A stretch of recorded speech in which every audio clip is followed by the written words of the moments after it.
okay?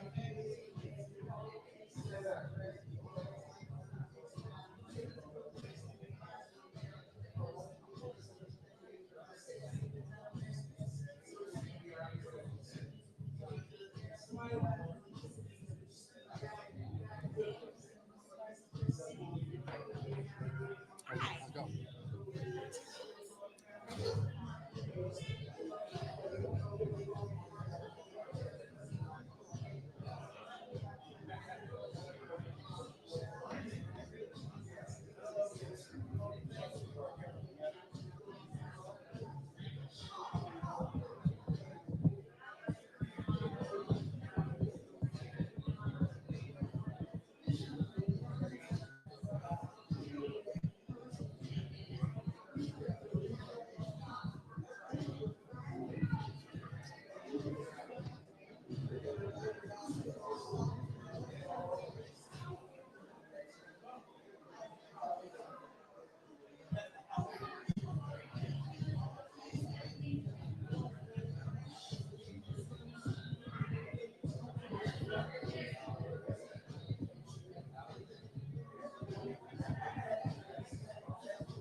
Is this the microphone?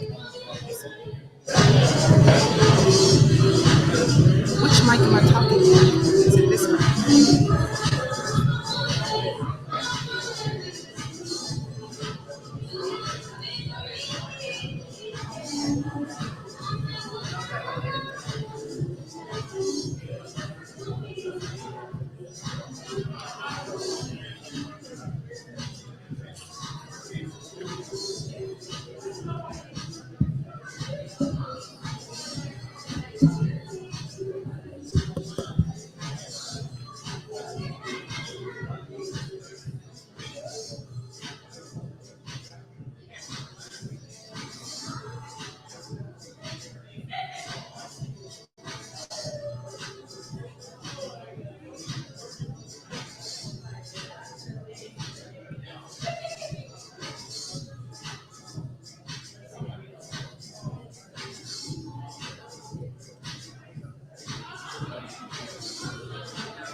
Good evening, everyone.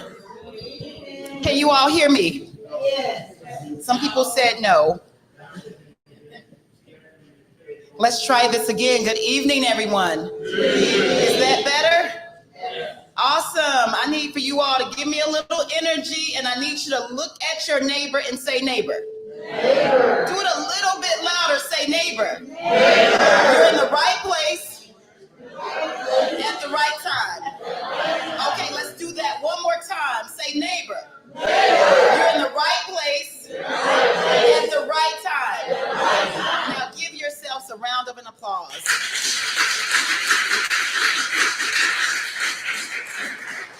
I am Dr. Tiffany Crutcher, founder and executive director of the Terrence Crutcher Foundation. I am also a descendant of the 1921 Tulsa Race Massacre, and also my two-time great-grandfather was a Creek Freedman, and I'm so extremely proud. You all can clap for that. I'm not going to take up too much of your time, but I just remember a little under a year ago, I was standing in this position the day before a historic trial when we were getting ready to go and fight for the 3 last known living survivors, Mother Fletcher, Mother Randall, and Uncle Red. And I had this great expectancy in my heart. I knew in my bones that we were going to win, that we were going to get a victory. Everyone, I feel that same way today. Do you feel expectancy in your heart? And so we need for you all to show up really quick. I would be remiss if I didn't recognize Rhonda, Grayson, and Jeff with the Creek Freedmen Band. Give it up, our plaintiffs. If you're a Creek Freedman, please stand up. If you're a Creek Freedman, please stand up. Give them a hand. You all can do better than that. They've been fighting a long time. And I also want to just shout out the teams, the dynamic teams that's been working so hard to keep this in the spotlight. The Justice for Greenwood team, give it up for Justice for Greenwood. And the Terrence Crutcher Foundation, give it up for Terrence Crutcher Foundation. And so if you are ready, I need for you to scream, I'm ready. I'm ready. Scream, I'm ready. I'm ready. Scream, I'm ready. I'm ready. It is my esteemed privilege and my honor to introduce our special guest for this evening. I have a tremendous amount of respect for this young lady, Tiffany Cross. Tiffany Cross is the former host of MSNBC. The Cross Connection, she is the author of Say It Louder, Black Voters, White Narratives, and Saving Our Democracy. And most recently, she served as a resident fellow at Harvard Kennedy School's Institute of Politics. Y'all got to give it up for that. Man, I love y'all's energy. Her broad experience across media, politics, and policy includes more than 2 decades of navigating newsrooms and campaigns while engaging different constituencies on the ground. She previously served as the DC Bureau Chief of BET News and the liaison to Obama administration for BET Networks, where she covered Capitol Hill, produced political specials, and oversaw the daily operations of the news department. Tiffany also transitioned from the control room to the green room when she co-founded the Beat DC, a national platform intersecting politics, policy, business, media, and people of color. And so it is my honor to present to some and introduce to others my sister, the illustrious, the dynamic, the truth-telling, the phenomenal, none other than Tiffany Cross. Give it up.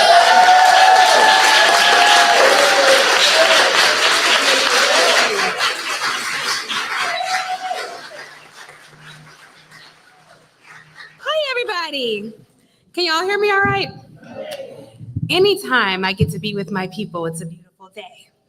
So thank y'all for coming out, and thank you to the better Tiffany for that amazing introduction. And truly, I'm so happy to be here with you all. It is my honor, my privilege, but also my responsibility to be here. And so I don't take that lightly, and I'm just humbled that y'all came out because I know it's been a week long of activities and decades, really over a century of injustice that this community has faced. And even though I don't live here, when I leave, I carry Tulsa with me everywhere, and I wear it like clothing. And I'm always in solidarity with this community. So please know that. And I am so excited to share the stage with this brother who I met, I want to say in 2021, during when we honored 100 years after the massacre. And I love the saying he always says, law is my ministry, justice is my passion.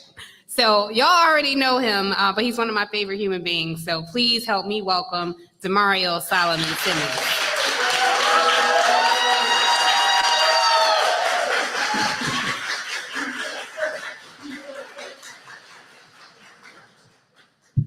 All right. What's up, Tiffany? I'm so happy to be here with you. I'm so happy. Hey, give it up again for Tiffany Cross.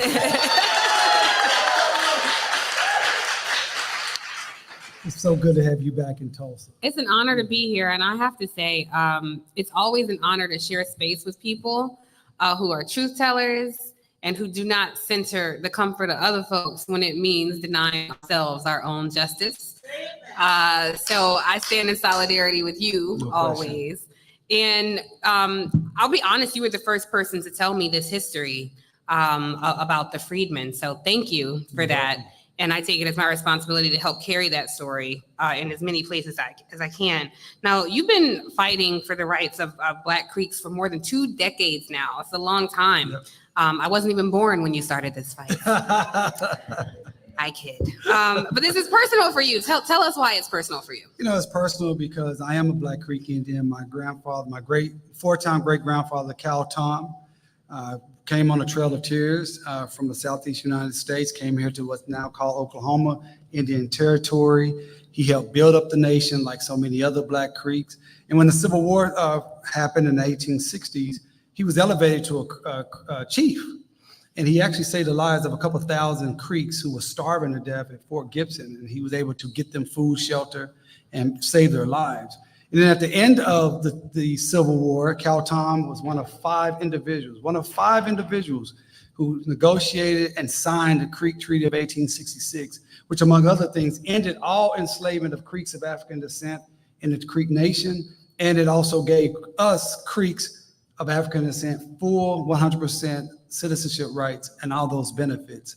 You know, so for my family to be a part of this, going back to the late 1700s, and then for some arbitrary act to snatch us of our birthright in 1979, It's just something I can't stomach and allow to happen. Yeah, it's hard to even imagine because we were talking a bit in the other room there about when you have an oppressed people adopt the behavior of the oppressor. Right. And this is what this feels like to me. This is your clients have been fighting for this a long time. Why exactly is citizenship so important to them? Well, and my clients are right here, Jeff and Rhonda. We honor you. Go ahead, stand up, give us some more love. Because Jeff and Rhonda just represent the tens of thousands of Black Creek Indians, the organization, the Muscogee Creek Indian Freedmen Band, which Jeff is the vice president, Rhonda is the president, and we also have Sharon Lindsay Scott. They've been on the front lines since 2008. And, we've talked about this a lot. Why would you want to go and force yourself into a space when people are telling you we don't want you? Mm-hmm. And my general default, if you don't want me, I don't want you. Yeah. But it's not their decision and choice to say they don't want us, because that is ours. Okay. They are trying to take from us what is rightfully ours, which is our birthright, based upon not only our blood lineage of who we are, but the sweat, labor, and equity of those Black Creeks of African descent that were actually enslaved. Like Black Creeks and other Black Native Americans are some of the most heavily documented people in the world. So we're able to look back on our documentation and we can tell you if we were enslaved or if our ancestor was enslaved, who actually enslaved our ancestor. We can do that. Mm-hmm. Like we know that Rhonda Grayson's great-great-great-grandmother, Kitty Williams, was enslaved by a Creek by the name of William Reed. We know that. And so they owe us. They owe us for what we have already done and what we put the sweat equity into this nation. And quiet is kept. If it was not for the Creek Freedmen, the Creek Nation may not even be here today. Mm. And that's a fact. And that's not me saying that. As I see my other client, Ron Graham, who's been in this fight. Y'all give it up for Ron Graham. Ron Graham is one of the greatest genealogists in the nation. And he is a tremendous historian of Black Creek history. His father, Theodore Graham, was an original enrollee. And he's been on this fight. He's been trying to be enrolled in the Creek Nation, Ron Graham, since 1983. Wow. And so when you ask, he's been rejected time and time again. But why would he do that? And when I have those conversations, say like with Ron or Jeff or Sharon, because it's our birthright. Mm-hmm. And it's because our ancestors. It's the nation of our ancestors. See, when we were born during the Creek Nation, we were Creeks. We were not Africans. We were not African Americans. We were not U.S. Americans. We were not U.S. citizens. We were Creek citizens. Our people spoke Creek. They worshiped Creek. They ate Creek. They believed to be Creek. And so you try to take something that is ours, deeply embedded, hundreds and hundreds of years. When the white man showed up in America, we were here. Okay. Because the Creek Nation is just a confederacy of different peoples, right? Like the Yamasees and the Uchis and many other people that were already dark-skinned, that were already here. And so now that they have been infected, the nation as we see now, with the germ of white supremacy, which is the most dangerous disease in this world, has killed billions of people. It has enslaved hundreds of millions of people. It has stolen trillions of dollars. The disease of white supremacy is the same disease that's infecting the Creek Nation. But we intend to destroy that tomorrow. All right. I love Damario's energy and your path. Every time I talk to you, I leave angrier. Just speaking the truth. But let me ask you, because every time I'm here, the history is so rich. Like, it's palpable. Walking around, when I was trying to find a place for lunch, and I was told it's only one Black-owned place really in the neighborhood, I just got infuriated all over, considering what happened in this community. Why is community support so important here in Tulsa? But also for folks like me, when I leave, what can I say to encourage people? Like, why is their support needed on a national level? Absolutely, because our narrative, at a time when we are literally at war, right? Our enemies are trying to prevent us from learning, even talking about our history. Our enemies are starving us of economic resources. They are shooting us down in the street, state violence for just walking around, driving around, riding a bicycle. So it's very important that we be protective of our narratives, right? So the narrative here in Tulsa is, for instance, people want to say, oh, Tulsa's triumphed over racism. oh, Tulsa is rising, Greenwood is rising. But as you stated, when you walked around and seen all the gentrification, all the high-rise buildings, at the end of the day, how many do we own? Right. At the end of the day, how is that money coming back to us? I was just thinking about something, just because I'm always thinking about these things. Just recently, it's an example why you have to always protect our history. Just recently, Major League Baseball just announced that they're going to have a new baseball game, EA Sports, video game. I love video games. Anybody else love video games? I love video games. And in this video game, they're going to feature 10 to 12 of the former Negro League players, which sounds like a great idea, right? It's fantastic. And they're going to give $1 for each actual CD or game that's sold to the Negro Leagues Museum. Again, sounds fantastic. But when I read the article further, I kept looking, I was saying, well, how much are you paying the families of those players? Right. Zero, from what I can see. And that's what I'm talking about. We have to always stand on our history. You cannot erase us. You go down to Creek Nation tomorrow or whenever we go, you don't see anything about Black Creeks. You don't see anything about Cal Tom. You don't see anything about Ketch Barnett or Henry Island or Silas Jefferson. These Black Creeks have served in the House of Kings, the House of Warriors, which is equivalent to the U.S. Senate, U.S. House of Representatives, as judges, as chiefs. We're just erased. Mm-hmm. And we have to stand up in this moment where literally we're at war for our very lives and our history and make it known that we will do everything we can to make sure that our children and children's children know our story. Yeah, absolutely. You know, it's interesting that you're having this fight at this time because you all see what's happening across the country. We're, like you said, fighting for our lives. We're also fighting for our story. Yeah. Telling our story, it has such credo in our communities because so much of what we know about our history came from our homes, our community. We didn't learn a lot in school. And so now you see, it kind of feels like, we know that the barbaric behavior of what happened during enslavement has never really been discussed in a real way and never really been talked about. And so it feels like America is saying, well, we know this is an ugly stain on this country. If we change the narrative, if we just stop talking about it, then we don't have to carry around that guilt. Then we can stop hearing about it. Because I tell you, I really think they feel like this racial reckoning, like they are over it, I'm so tired of talking about George Floyd and, Black people. And it's like, well, try living with it, try living with the crushing oppression of racism every day. And what happens here, you live alongside the descendants of homicidal maniacs who took lives and took your livelihood. That's right. And somehow we managed to never try to overthrow the government, So... And they want us to be happy about that. They want us to be cool that we have to live with the same people's descendants who destroyed everything and are living the lives that we should be living as the descendants of other people of Black Wall Street and Creek Freedmen. They're living that life and we should be okay with it. Right. It's always a question of, they have to be comfortable with this progress. Right. And so it's hard to liberate minds to say, you have to stop centering your existence in what makes them comfortable. Right. So I bring that up to say the federal government has a role to play here. No question. Believe you and I have hung out many times in DC. I'm pleased to say for the first time, this country has an indigenous Interior Secretary in Deb Haaland, former Congresswoman. I'm curious, has she weighed in on this issue? And what do you think is the role of the federal government in this fight? Man, great question. Thank you. Before I answer that, I want to give a shout out to my beautiful wife, Mia Fleming, is in the back there. Stand up, Mia.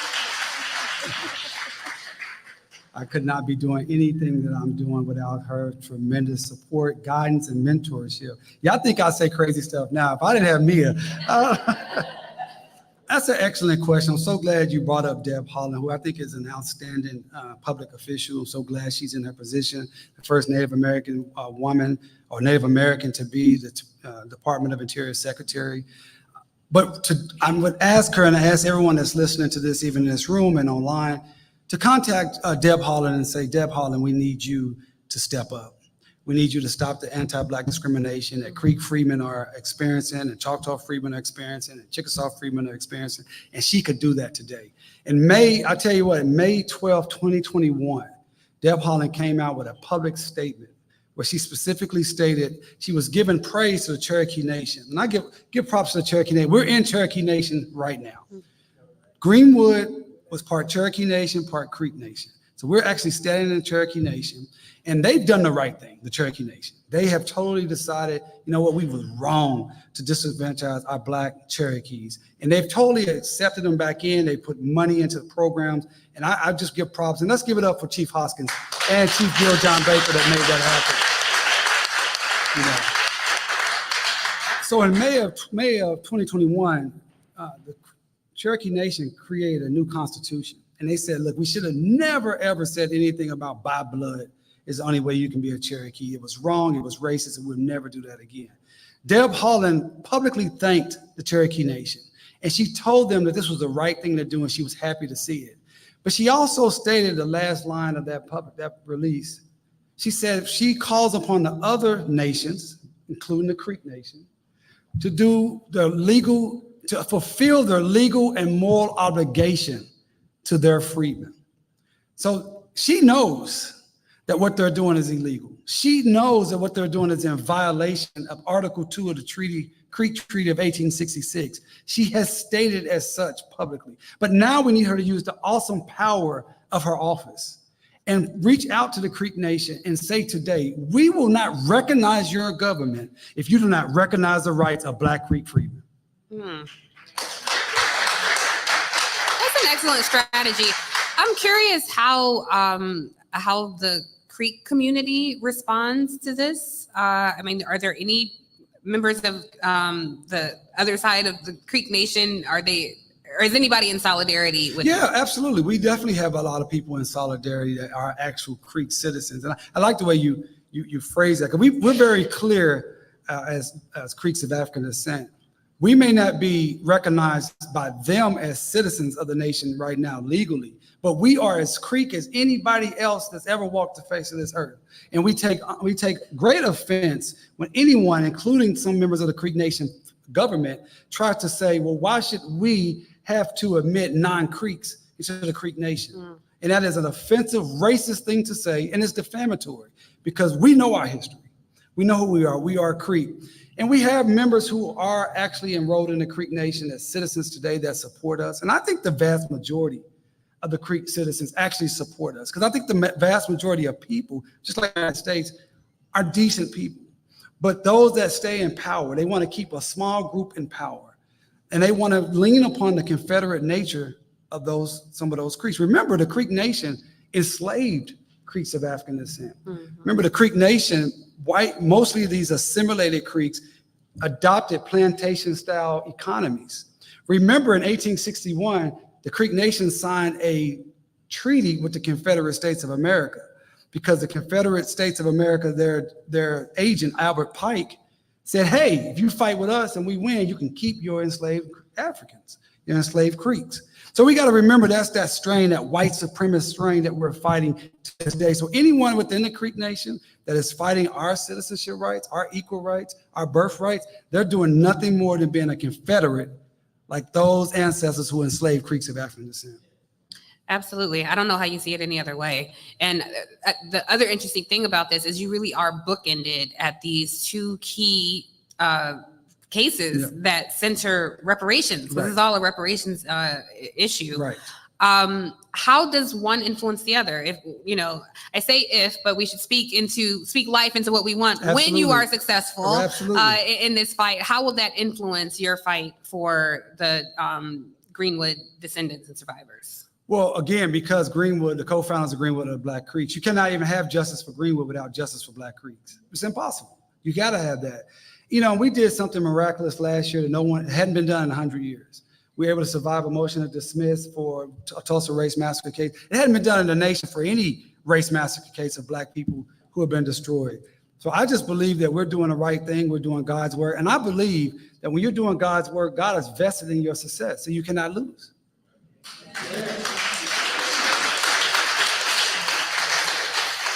And I think it's really important, and this is how to make this a national issue. Our media struggles with centering us in conversation, also architects of this country. Right. But there is a lot of conversation around reparations. Some state legislatures have approved reparations, and I wonder how this case would influence the larger conversation. Yeah, because I always said that Tulsa is the most important case for national reparations for these reasons. One, we have living survivors. All right, because one of the main things that people talk about with reparations, like for enslavement, they say, well, no one's alive that was enslaved. Okay, that's a frivolous argument, but we have 3 people that are still alive. 2, we have documented evidence. We have video, we have pictures, we have hundreds of insurance claims. You have 40 square blocks that was burnt down that caused $200+ million in property damage. Like, it's tangible, it's real. And we know who did it. The same entities that perpetrated the massacre are the same entities that are benefiting from the history of the massacre today. The city of Tulsa, the Tulsa Chamber of Commerce, Tulsa County, the Tulsa Sheriff's Department, the state of Oklahoma, right? These are the same entities. And so I believe we will win. But if we as a nation of Black people and people who believe in truth, justice, and equality and reparations as a whole cannot win, we have living survivors, documentary evidence, video, pictures, insurance claims, and the perpetrators of the massacre are still alive, then how can we win any other reparations issue? The good news is we are winning in Tulsa. We're going to win overall, and that will give us the blueprint and the momentum, because we need to win as a people to win overall. One last question. I have 18 more questions, but Damario has to go fight for justice. But I think I'll close with this because it's important to understand the process. So what exactly is going to happen tomorrow, and how do you see this playing out logistically? Like, what should we be waiting for? Absolutely. That's a great question. So in the morning, we will go down to Muscogee, Oklahoma. And we expect a lot of our supporters to show up. We'll go to what they call the Mound Building, which is a traditional shaped building where the district court is located. Our judge, Danette Mauser, actually allowed, the courtroom is very small. So it holds about 40, 50 people. But she's actually going to allow people to go into an overflow room, which is their national council room, that holds about 250 people. So it will be live streamed. We're very excited about that. We push for that. We thank the judge for allowing that. And the trial will start. We're ready for trial. We're excited about trial. My tremendous Justice for Greenwood team and the Solomon-Simmons staff. In fact, I see my legal team back there. Stand up back there, ladies. Kim and Beatrice and Emma doing a tremendous work. And then you see the larger Justice for Greenwood team. If you have a Justice for Greenwood shirt, stand up. Out here we got DJ, we got Emma, we got Elantrice, Greta, Sade, Jerica, and of course we got my guy Tyrone Lynn here with me. So we're gonna go down there, we're gonna put on, I always say, we're put on a compelling case.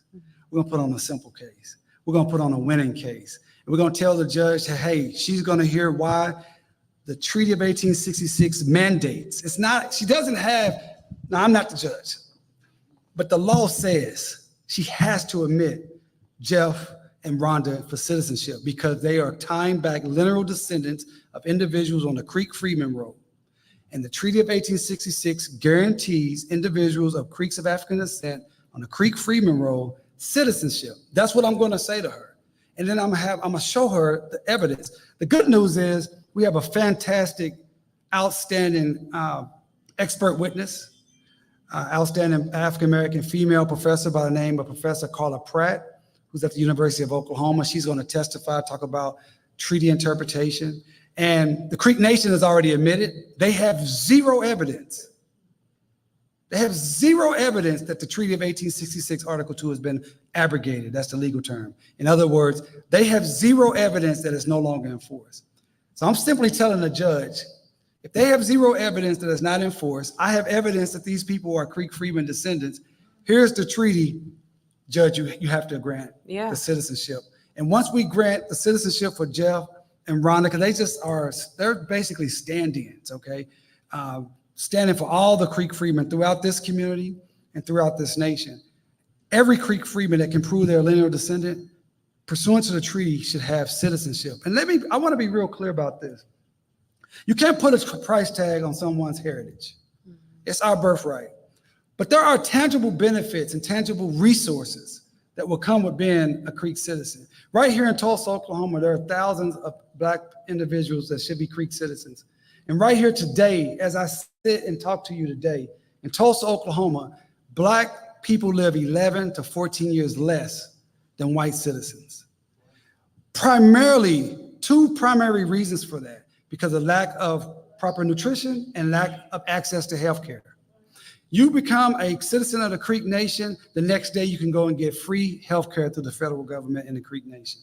We're talking about something that can change lives and generations of lives overnight, immediately. You need help with housing, that's something they can help you with. You have some kids that's going to school and you need some educational benefits, some educational scholarships, that's available for you through the Creek Nation because you are a Creek citizen. You know, during COVID, the Creek Nation received a couple $2 billion from federal funding, and they gave each Creek citizen $4,500. Now, the federal government, or the United States government, gave people about $2,000, $2,500. They gave people $4,500 cash stipend payment into their pockets. So all those Creek freedmen that should have received that money, it literally was stolen from them. Mm-hmm.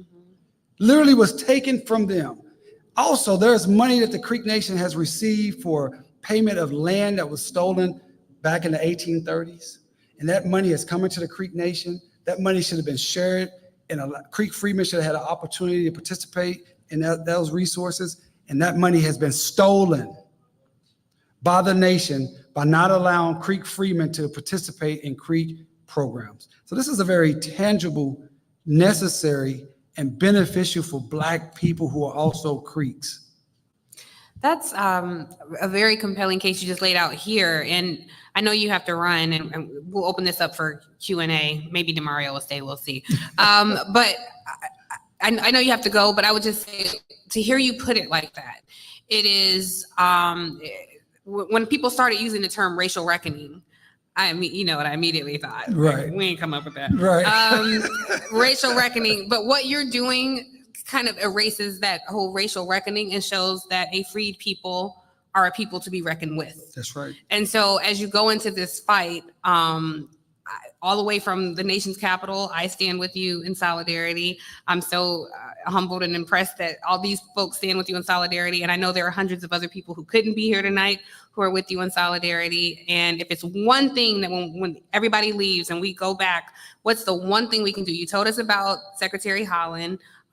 Should we post, tweet, IG, anything? Absolutely. Everybody should send a note. First of all, follow us at Justice for Greenwood. Follow me at Attorney Damario. But I would, again, encourage you to contact anyone that you know and ask them to join you in contacting Deb Holland. And ask Deb Holland to stand with Creek freedmen. Ask Deb Holland to do what this Department of Interior did when they stood with Seminole freedmen. Ask Deb Holland to do what the Department of Interior did when they stood with Cherokee freedmen. They stood with the Cherokee freedmen. They filed documents on behalf of the Cherokee freedmen.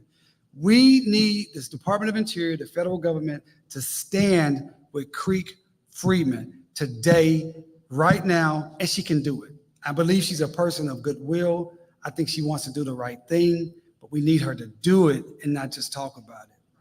So in addition to calling her office, if you post about it, be sure to tag her, the Department of Interior, because that's, you know, there are people who check their social media and follow it. I would also say the OPE, Office of Public Engagement at the White House, tag them, you know, tag everybody in the federal government. Because if it gets traction, then there are people who pay attention. We also, and I've met with her about this, you know, Kristen Clark is someone we are very excited to have as the over the Civil Rights Division at the Department of Justice. She's a long time litigator for civil rights issue. We know that she believes strongly in civil rights, but if you want to contact someone else, contact Kristen Clark at the Department of Justice and tell them, demand her as a friend. We still have to make demands on our friends to stand up and protect the civil rights of Black Creek Indians. This is one of the very few issues, even though America's getting more and more blatant, but this is literally where they're utilizing a badge of slavery. The fact that people will put on the Creek Freedmen Road and say, we don't want you because you are Black on this Creek Freedmen Road. There's very little places in America where an official government can actually say that the Creek Nation is doing it. And therefore, Kristen Clark and the Department of Justice is another individual, an entity that can step in and say, this is not right, it must stop now. All right, Chris, next time I see her, I'm going to be sure to mention that. Please do. Can you stay for one or two questions, or you got to run? Yeah, I can stay for one or two questions. Before we ask the question, I just want to tell you something about Tiffany Cross and why we're so excited to have her here. When we were going through getting ready for the centennial, everybody in the world literally was calling us, wanting to do interviews. And my team can tell you that. I mean, we were overloaded with media requests from everybody.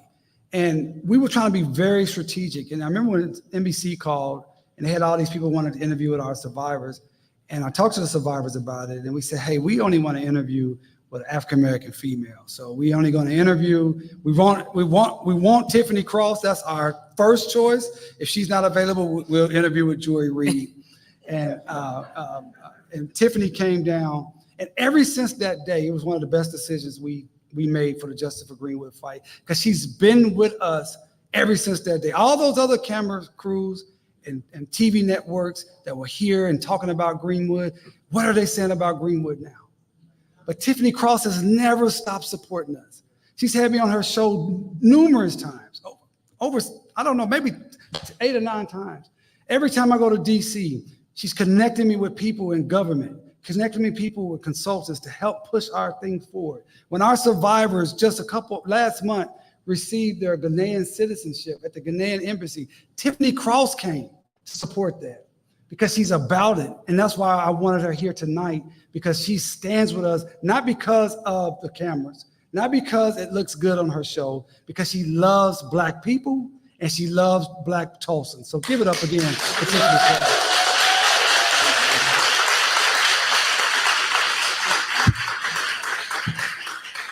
Thank you, Damario, and I'm gonna stand with you in perpetuity. I was so happy when you and Mia came into my life, and they're just, y'all know Damario's amazing. So it's my honor to help in whatever way today and years from now.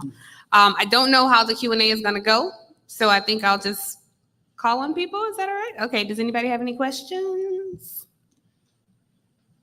Yes, I do. Like, are you just fighting for the Creek Chickasaw and all tribes? This case is specifically for Creek Freedmen. We are fighting in the Creek Nation's court system, and that's what this case is about. There are the Choctaw and the Chickasaws are issues that we are aware of, but right now we're focused specifically, exclusively, right, this case on the Creek Freedmen. Okay. I was say my grandmother was a Freedman as well, and that's what we got roll numbers and everything, and they denied us from getting on the roll numbers. So, Well, definitely, I would ask that you connect with our team at Justice for Greenwood. We are definitely have plans for other things, but we're just focused on the Creek right now, but we want to get your information. We want to connect with you and see if we can help you also. Yes, sir. Anyone else? You're sitting right next to the greatest genealogist right there, Ron Graham. You definitely want to get his number. I have a question. Hello. Susie, thank you so much for being here. Thank you. I'm loud. I'm probably going to need this. To your knowledge, is anyone in the Cherokee Nation or the Creek Nation reached out to you or Justice for Greenwood to see about participating in the movement to get justice for their citizens who were there that day and suffered from the massacre? No, and that's a great question, Kate. That's a great question. No, and that's another reason why this is so important and how it works together. The Cherokee Nation and the Creek Nation can be a tremendous help making sure that Tulsa, the Greenwood community, gets the reparation and the justice it deserves, because it was the Cherokee Nation and Creek Nation lands that were destroyed. So not only were the people co-founders of Greenwood, but this is literally still Cherokee and Creek Nation land. They should be at the forefront. They should be joining with Justice for Greenwood and saying, yes, justice and reparations should happen, because you impacted our ability as a nation when you destroyed the most prosperous, the most well-organized, the greatest Black community in the history of this nation with Greenwood. Yeah. Yes, ma'am. I was just curious, having followed everything, tried to participate. Are you seeing any connection with the resistance you're receiving from the Creek Nation, along with what we having to deal with just right here in this courthouse here in Tulsa? you see any coordination going between those folks, or do you think they're not having a meeting before the meeting? Yeah. I don't have any evidence, any formal coordination, but I think those in positions of power have a vested interest, unfortunately, to maintain the status quo. And part of the status quo here in Tulsa and throughout this nation is for Black people to be on the bottom. And so they are happy to elevate a few Black faces, give them some positions, particularly if they're Black faces that are not from the community, and particularly if they're Black faces that will not push back and say what needs to be said and do what needs to be done. And also be unafraid and apologetic that, hey, I'm just as smart as you, I'm just as credentialed, I have the same degrees, and I can do what you do. And therefore, I see that happen in both sides of positions of power. I do see that. Yeah, the Black face of white power, I think, is the most dangerous thing that we face, and it takes a lot of work. And even on the thing, as much as I'm on the Facebook fishing information, but it's really difficult to deal with these folks. And it reminds you of COINTELPRO, 2023. Right. So it's frightening. Yeah. And also, when's the book coming? And did you bring books? Okay, stay tuned. The smarter Tiffany is going to make an announcement about that. But yes, I did. Well, listen, guys, it's just so great. So glad to see you all and everybody that joined us online. I got to get out of here and finish our last little things of prep. But keep us in prayer as we go. Have traveling grace, as my grandma would say, and let God speak through me tomorrow.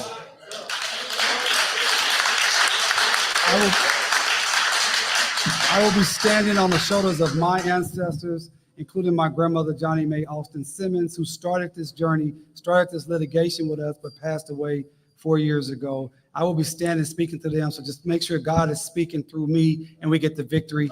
Justice for Greenwood, justice for Greenwood, justice for Greenwood. Damario Solomon-Simmons and Tiffany Cross. I'm sticking around, so don't leave. And just really quick, Damario, really quick before you all leave, is there a preacher in the house? Is there someone who could actually just lead us in prayer? Please come to the front really, really quick. Just a brief prayer.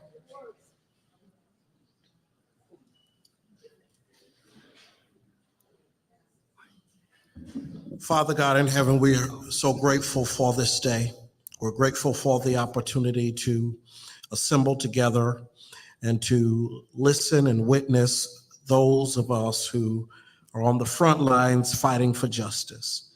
And Father God, we're praying that you will do what you have always done, and that is show up and show out. God, we're praying that you will live up to your reputation of being the God of the oppressed. And Father God, we're praying now that you will be with Attorney Damario and his team and his staff as they stand up and speak truth to power. We're praying for victory. We trust it. We believe it. In Jesus' name, amen. Amen. And Tiffany, on behalf of the Justice for Greenwood organization, we would like to present you with this small token of our appreciation.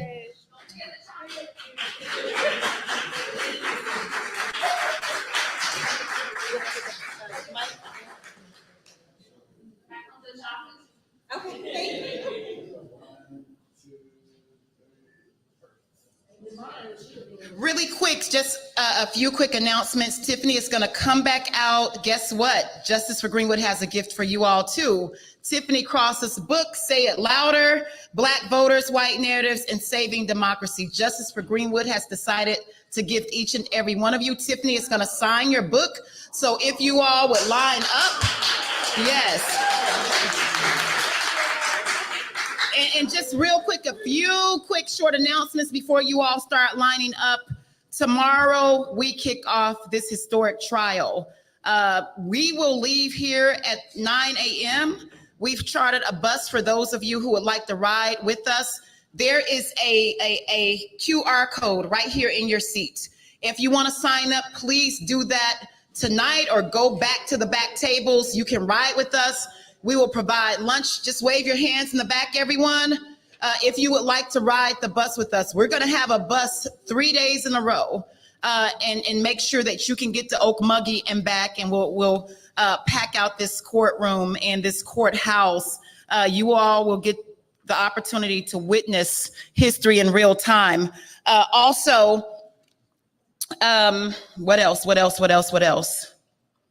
I think that is it. And I would be remiss if I didn't just acknowledge Mother Margaret Love and Joyce Williams. You got to have some foot soldiers on the ground. Give them a hand right here. They always show up no matter what.